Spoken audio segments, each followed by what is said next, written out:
She said I'd never amount to anything. Walked out on me and our kids for a venture capitalist with a mansion. 7 years later, she's standing in my office, broke and desperate, begging for a job. I smiled and said words that changed everything. You already did. My name is Elias Thorne. I'm 43 years old, and 7 years ago, my wife destroyed our family for what she called a real future. Back then, I was a hospital IT director in Munich, pulling decent money, but dreaming bigger. I'd spent 2 years building an AI application for managing chronic diseases, working nights in our garage, something that could actually help people. Serafina used to say she believed in it. Turned out she believed in Maximilian Sterling more. The day she asked for divorce, we sat in our kitchen. Felix was 7, playing with cars in the living room. Clara was 11, doing homework upstairs. Serafina had that professional look like she was about to fire an employee. I need to focus on my career, Elias, she said, fingers wrapped around a coffee mug. She wasn't drinking. I can't do this anymore. We're in different places. 14 years of marriage, and this was how it ended. Different places. I said, Serafina, we have 2 kids, a home. What are you talking about? She set the mug down with a click. I've met someone. Maximilian's a partner at a venture capital firm in Zurich. He understands my ambitions. He sees potential in me that you never did. I've supported every job change, every late night, I said. What about Clara and Felix? Children are resilient, she said, looking at the window instead of me. They'll understand someday. That's when I knew she'd already left us in her mind. Her lawyer was brutal. She wanted the house, our savings, including what I'd set aside for my startup, in primary custody. Her argument: I was too focused on unrealistic ventures to be stable. The judge split it down the middle. She got the house and 70% of our savings. I got an apartment in a cheaper part of town and every other weekend plus Wednesday dinners. Serafina moved in with Maximilian 3 months later. Big house, pool, 3-car garage, everything I supposedly couldn't provide. I'll never forget explaining it to Clara. She sat on her bed hugging a pillow, crying. Why doesn't Mom want to live with us anymore? She asked. Your mom needs to follow her path right now, sweetheart, I said, the words hollow. But I'm here. I'm always going to be here. Felix was too young to fully understand. He just knew Mom lived somewhere else now with a man who wasn't his father. A man who smiled at Serafina's work events, but barely looked at my kids. That first night alone in my new apartment, I sat on a folding chair in an empty living room. No furniture, no pictures, just me, a sleeping bag, and a laptop with 7 years of work on it. Work Serafina called unrealistic. I opened the laptop and looked at the code, the patient management algorithms. It wasn't much, but unlike my marriage, it was something I could still save. If Serafina needed to focus on her career, then I'd focus on mine. Not for revenge, not for spite, but because she'd taken almost everything else, and I'd be damned if I let her take my dream, too. The apartment was a joke.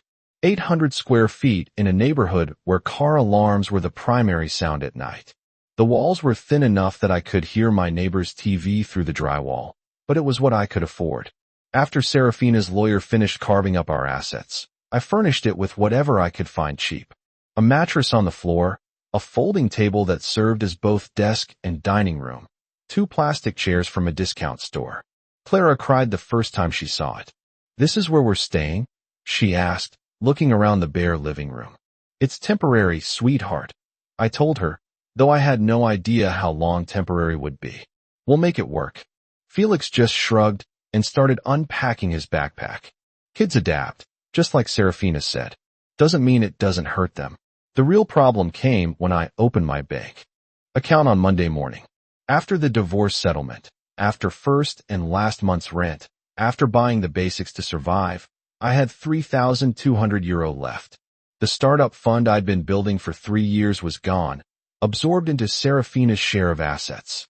I sat on my folding table, laptop open, staring at that number, €3,200 to build a medical AI platform that could compete with companies backed by millions. It was insane. My phone rang. Work. My boss at the hospital asking if I could come in early to handle a server migration. Sure, I said.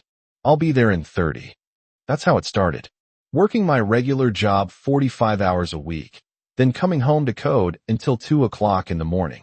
Weekends, I had the kids. I'd work while they did homework or watch TV. Weekends, I didn't. I put in 16-hour days. 3 months in, I got my first reality check. I was presenting my app concept to a potential angel investor, a guy I'd met through a hospital connection. His office was downtown, all glass and steel. I showed up in my best shirt, which had a small stain I tried to hide with a tie. The pitch lasted 12 minutes. He interrupted me halfway through. "Elias, I'm going to be honest," he said. "The concept is interesting, but you're at least 2 years from a viable product, maybe 3. You're doing this alone right now." "Yes," I said. He leaned back in his chair. "Healthcare AI is expensive. You need data partnerships, clinical trials, regulatory considerations. You're looking at minimum 500,000 euros to get to market. Probably closer to 1 million. You have funding." "I'm bootstrapping it," I said. He smiled, but it wasn't encouraging. "Good luck with that. If you get traction, call me. But right now, you're too early stage." I walked out of that office feeling like an idiot. Serafina's voice echoed in my head. Unrealistic ventures. Maybe she was right. That night, I almost quit. Almost shut the laptop and accepted that some dreams are too big for one person. But then I thought about Clara's question. Why doesn't Mom want to live with us? Because she wanted more. Because she thought I couldn't give it to her. I opened the laptop and kept coding. If I was going to fail, at least I'd fail trying. 6 months into my new life, everything fell apart at once. It started with a phone call from Clara's school. She'd been in a fight, something about another kid saying her dad was poor. The principal wanted a meeting. I took time off work I couldn't afford to lose. Then my car died. The transmission went out on my 10-year-old sedan, and the repair estimate was 2,100 euros. I didn't have it. Started taking the bus to work, adding 90 minutes to my commute each way. But the real nightmare came on a Wednesday night when I picked up the kids. Felix looked pale, kept coughing. By midnight, his fever hit 39.5 degrees Celsius. I drove him urgent care in my neighbor's car, praying it wasn't serious. The doctor said it was pneumonia. Not severe, but he needed antibiotics and rest. The bill was 800 euros after insurance. I put it on a credit card that was already maxed. "Dad, I'm sorry," Felix said in the car, his voice small and tired. "For what, buddy?" "For getting sick. I heard you on the phone. I know we don't have money." Something broke inside me hearing that. My 7-year-old son apologizing for being sick because we were broke. "Felix, you never apologized for that," I said, my voice harder than I meant it. "Never. You understand me? This isn't your fault." He nodded, but I could see he didn't believe me. That night, after I got Felix settled with medication, I sat on my folding table staring at my bank account. 14 euros. My next paycheck was 5 days away, and I needed to buy groceries. I thought about calling my parents, but they'd already helped with the security deposit. Thought about asking my brother, but he had his own family to support. There was no one left. My phone buzzed. Email notification. Another rejection from an investor I'd pitched 2 weeks ago. Not the right fit for our portfolio at this time. I closed my laptop and put my head in my hands. Serafina was right. I was chasing something unrealistic while my kids suffered for it. Felix was apologizing for being sick. Clara was fighting at school, and I was sitting here with 14 euros pretending I could build a medical AI company. Then my phone rang. Unknown number. I almost didn't answer. Elias Thorne, speaking.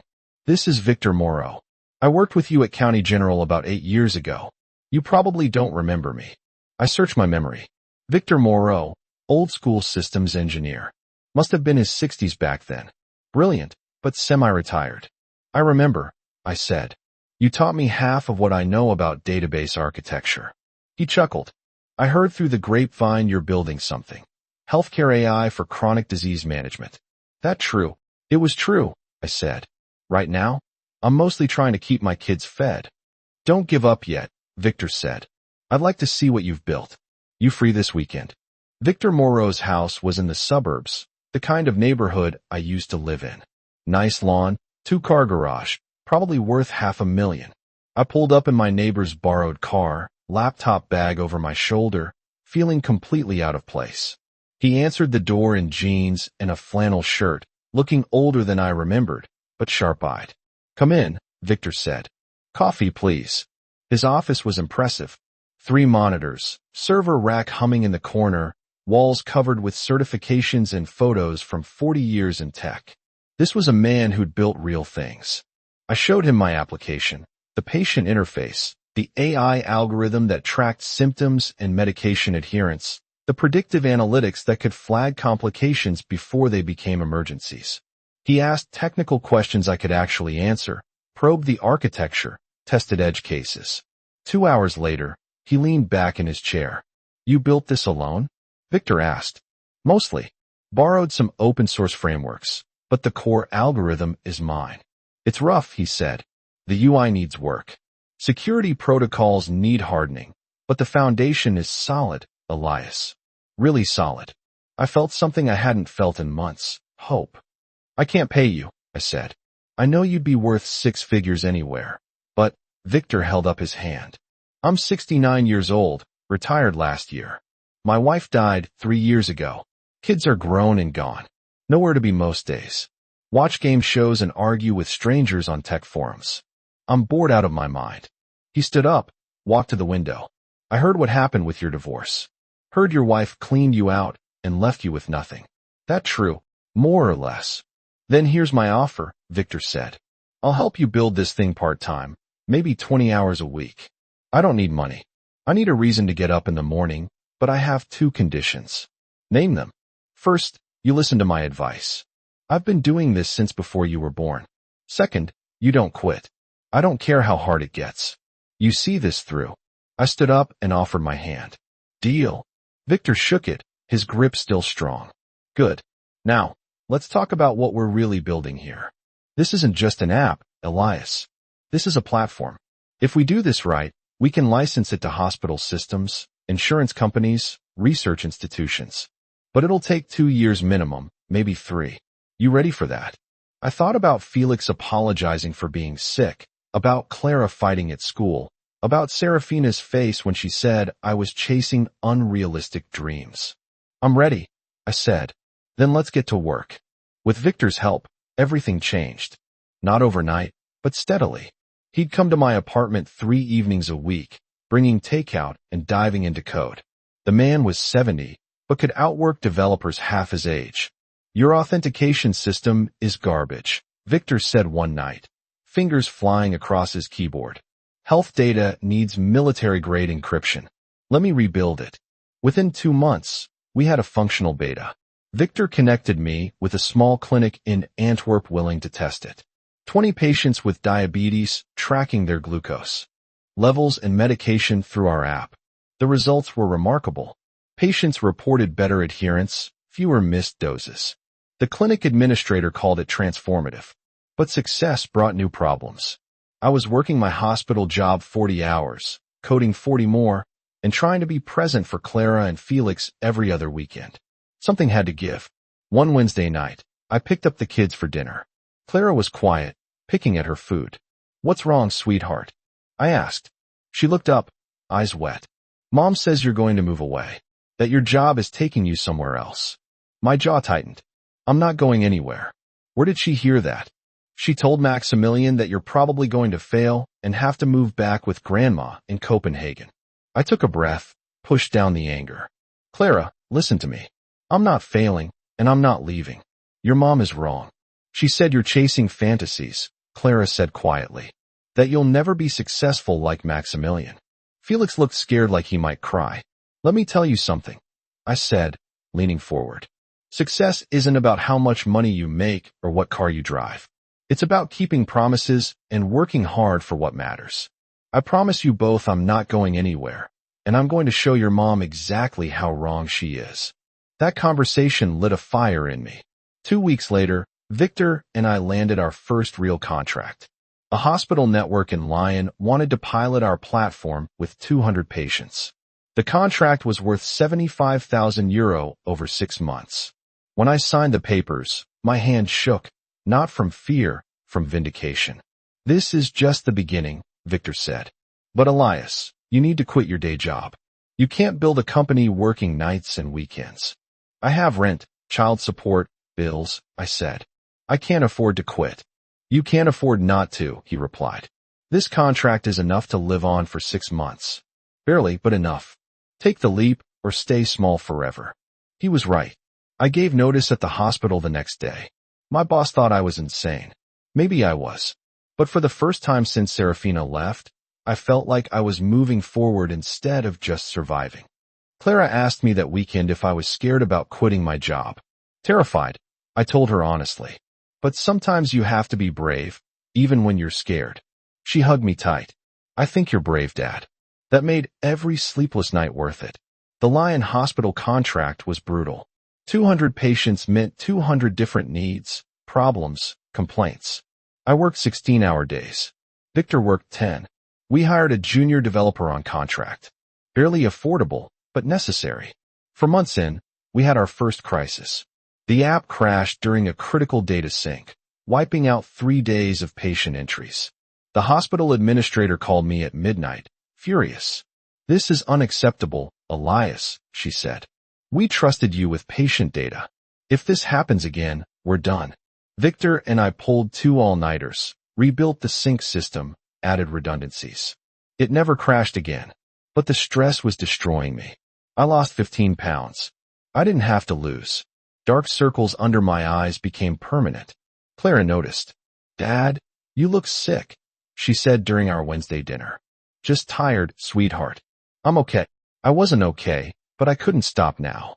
Then something unexpected happened. A medical conference in Paris invited me to present our platform. Small audience, maybe 60 people, but they were decision makers from hospital systems across the continent. I stood on that stage in a suit I bought at a thrift store, showed our results, explained how our AI reduced hospital readmissions by 18% in the Lion trial. After my presentation, 3 people approached with business cards. Real interest, real opportunities. One was from a hospital CEO in Hamburg who wanted to discuss a much larger contract. On the flight home, I looked at those business cards and realized something. I was actually doing it, building something real, something that mattered. The Lion contract ended successfully. The hospital administrator called it the most effective patient management tool we've implemented in 10 years. They signed an extension worth 120,000 euros. Victor and I celebrated with cheap whiskey in my apartment. You did it, he said, raising his glass. You took a dream and made it real. We did it, I corrected. But the best moment came 2 weeks later. Clara's school was having career day. She asked if I could come talk about my job. I showed up in jeans and a button-down. No fancy suit, no corporate polish. I told her class about building software that helps sick people stay healthy. About working hard when things get difficult. About not giving up on dreams, even when people tell you they're impossible. After class, Clara's teacher pulled me aside. Your daughter talks about you constantly, she said. She tells everyone her dad is changing healthcare. I just wanted you to know how proud she is. I drove home that day with tears in my eyes. Not from sadness, from knowing that whatever else happened, my kids saw me fighting. They saw me refuse to quit. And that mattered more than any contract ever could. 7 years after Serafina walked out, my company had 15 hospital contracts across 6 countries. We'd raised our first real funding round, 800,000 euros from a healthcare venture firm. I'd moved into an actual office, hired a team of 8 developers, and finally bought a house where Clara and Felix had their own rooms. The irony wasn't lost on me. I was living the dream Serafina said was unrealistic. Then one Tuesday morning, my receptionist buzzed my office. Elias, there's a woman here to see you. She says her name is Serafina Voss. Should I send her away? My stomach dropped. No. Send her in. She walked through my door, looking smaller than I remembered. Older, tired. The confidence she'd worn like armor 7 years ago was gone, replaced by something desperate. Elias, Serafina said, her voice uncertain. Thank you for seeing me. I gestured to the chair across from my desk. Didn't stand. Didn't smile. What do you want, Serafina? She sat down, hands clasped in her lap. I heard about your success, the company, the funding. I wanted to say congratulations. You could have sent an email. I wanted to see you in person, she said, to talk about everything that happened. To apologize. I leaned back in my chair, studying her. Where's Maximilian? Her face tightened. We're not together anymore. Haven't been for 2 years. What happened? He was running a Ponzi scheme, Serafina said quietly. Investment fraud. The authorities arrested him 18 months ago. He's serving 8 years in federal prison. Everything he had was seized, including the house, including money he put in my name. I have debts, Elias. Almost 200,000 euros in legal fees and restitution. I should have felt satisfaction. Instead, I felt nothing. I'm sorry that happened to you, I said. But I'm not sure why you're here. Serafina looked up, and I saw tears in her eyes. I made a mistake leaving you. Leaving our family. I thought Maximilian offered more. But he was a fraud. You were real. You were always real. 7 years too late for that conversation. I know, she said. But I'm broke and desperate, Elias. I've been job hunting for months. My reputation is destroyed because of Maximilian. No one will hire me. I saw that you're hiring for a strategic operations role. I thought maybe. Maybe what? I interrupted. Maybe I give you a job. She nodded, hope flickering in her eyes. I know I don't deserve it, but I'm good at what I do. I can help your company, and I need this, Elias. I'm 2 months behind on rent. I can't even afford to buy Clara and Felix decent Christmas presents. I stood up, walked to the window. Below, the parking lot held my Tesla and 15 other cars belonging to my employees. People who'd believed in this dream when Serafina called it unrealistic. You remember what you said 7 years ago? I asked, not turning around. You said you needed to focus on your career. So I focused on mine. 7 years later, you show up broke and desperate. Can I get a job? I turned to face her, smiled without warmth. You already did. Her face showed confusion. What? You've been on my hiring list for 6 months, Serafina. I knew you'd come eventually. The job is yours. Entry-level operations. 35,000 euros a year. You start Monday. Serafina's first day. I had her desk placed in the main bullpen. No office, no privacy, right where everyone could see her. She sat between 2 junior developers, both younger than her, both earning more. Her first assignment was data entry, updating client contact information, organizing files, scheduling meetings, work an intern could do. She did it without complaint, at least at first. Victor pulled me aside after her first week. You're playing a dangerous game, he said. I'm giving her a job. That's what she asked for. You're humiliating her, Elias, Victor said. I understand the anger, but this feels like revenge. It's not revenge, I said. It's consequences. She destroyed our family for ambition. Now she gets to see what real ambition built while she starts from the bottom. But Victor's words stayed with me. Was I being cruel, or was I just holding her accountable? 3 weeks in, Serafina requested a meeting. She came to my office after hours when most staff had left. Elias, I need to talk about my role, she said, sitting across from me. Problem with the work? The work is fine. It's just I have 15 years of marketing and strategy experience. I thought maybe I could contribute more than data entry. You will, I said, when you've proven yourself. Everyone here started somewhere, Serafina. Some of us started with nothing. Her jaw tightened, but she nodded. Fair enough. The real test came a month later. I was presenting to a major hospital network, pitching a €1 million contract, my biggest deal yet. The presentation was in Munich, and I needed someone to coordinate logistics, prepare materials, handle the details. I assigned it to Serafina. She worked 70 hours that week, printed materials, booked conference rooms, arranged catering. The presentation went flawlessly. We won the contract. Afterward, the hospital CEO mentioned how impressed he was with our organization. Your operations coordinator really had everything dialed in, he said. I found Serafina in the office that evening packing up. You did good work, I said. She looked up, surprised. Thank you. I mean it. That contract wouldn't have happened without your coordination. For a moment, she looked like she might cry. Elias, can I ask you something? Why did you hire me? Really?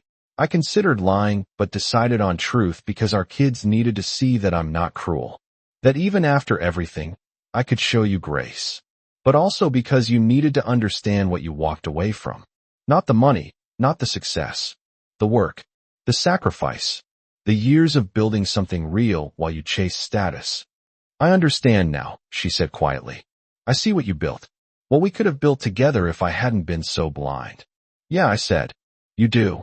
I left her there alone in the office, sitting with that realization, not out of cruelty, but because some lessons you have to learn in silence, with no one to blame but yourself. Clara asked me that weekend why her mom was working for me. We were at the park, Felix playing on the swings. Because she needed help, and I could provide it, I told her. Are you guys getting back together? Clara asked, a mix of hope and fear in her voice. No, sweetheart. That's not going to happen. But your mom is part of your life, and I want her to be okay. Not for me, for you and Felix. Clara hugged me. You're a good dad. That meant more than any contract ever could. For months after Serafina started working for me, I got a call from Clara's school. She'd been absent 3 days that week. When I called Serafina to ask why, she was evasive. She had a cold. Nothing serious. 3 days for a cold? She's fine, Elias. Stop micromanaging. Something felt wrong. I drove to Serafina's apartment unannounced that evening. The building was in a rough part of Munich. The hallway smelled like mold and cigarettes. When Serafina opened the door, I saw inside. Nearly empty. A couch, a small TV, barely any furniture. Where's Clara? I asked.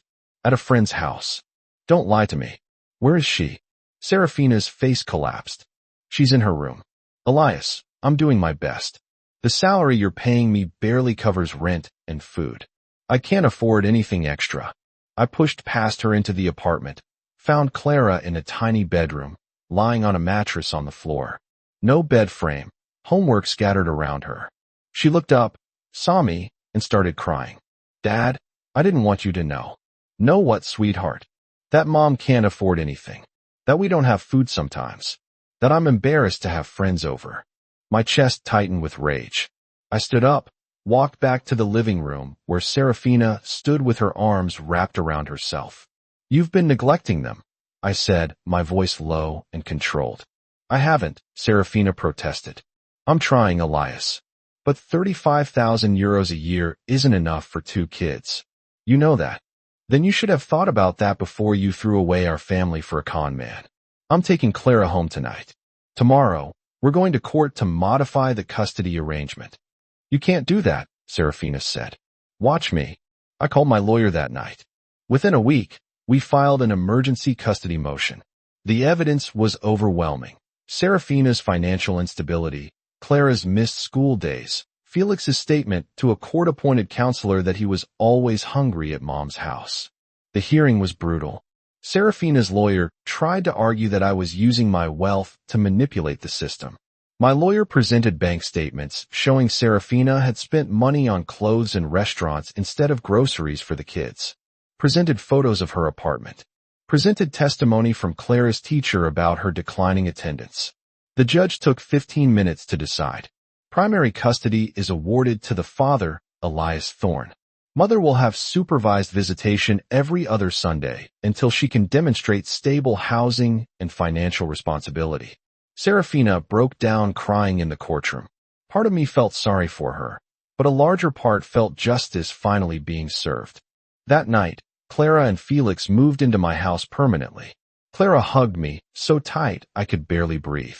We get to stay with you forever? She asked. Forever, I said. I'm never letting you go again. Felix was quieter. But at dinner, he said something that broke my heart. Dad, does this mean we'll have food every day? Every single day, buddy. I promise. Victor stopped by later that week, brought pizza for the kids. You did the right thing, he said. Those kids needed stability. I should have fought for custody years ago, I said. You weren't in a position to win years ago. You are now. That's what matters. A year later, everything had changed. My company secured a major partnership with a national healthcare network, a 3-year contract worth 12 million euros. We expanded to 30 employees, opened a second office in Amsterdam. I was being interviewed by tech magazines, speaking at conferences, living a life I'd barely imagined 7 years ago. Clara was thriving, straight A's, made the volleyball team, had friends over constantly. Felix joined a robotics club at school, and talked endlessly about becoming an engineer. Watching them heal from those years of instability was the greatest success I'd ever achieved. Serafina continued working for me, but our relationship stayed strictly professional. She'd moved to a better apartment, was paying down her debts slowly. She saw the kids every other Sunday at a park, supervised visits that gradually became less awkward. One afternoon, she asked to meet me after work. We sat in my office, the same place she'd come begging for a job a year earlier. "I'm giving my notice," Serafina said. "What?" "I got an offer from a marketing firm in Hamburg. Better salary, fresh start." "And Elias, I think it's better for everyone if I'm not here working for you. Seeing what you built without me, it's a daily reminder of my failures." "What about Clara and Felix?" "I'll visit once a month. Video calls in between. They're better off with you as their primary parent." "We both know that." I nodded slowly. "If that's what you want." "It's not about what I want anymore," she said. "It's about what's right. You are always the better parent, the better person. I'm sorry it took me 7 years and losing everything to see that. I hope Hamburg works out for you," I said, and meant it. She left 2 weeks later. The kids were sad but understood. They had stability now, something they'd lacked for years. Victor retired from active development but stayed on as an advisor. We celebrated at a steakhouse, just him and me. "You did it," Victor said, raising his glass. "Built something from nothing. Proved everyone wrong." "We did it," I corrected. "I wouldn't be here without you." "Maybe," he said. "But you had the fire, Elias. I just helped you aim it." 3 years after that, Clara graduated high school, valedictorian of her class. In her speech, she talked about resilience, about watching her father refuse to quit when everything fell apart. "My dad taught me that success isn't about never falling down," Clara said to the crowd. "It's about getting back up every single time. About working harder when people say you can't. About building something real, even when everyone tells you it's impossible."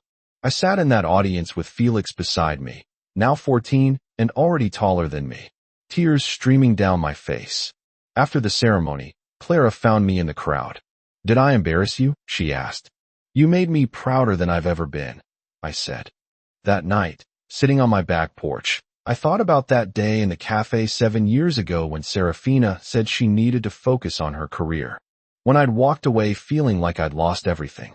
I'd lost a marriage that was already broken, but I'd found something better. Purpose, dignity, the knowledge that I'd built something that mattered. Not for revenge, but because it was in me all along. Sometimes the best revenge is no revenge at all. It's just becoming the person you were meant to be, and letting that speak for itself.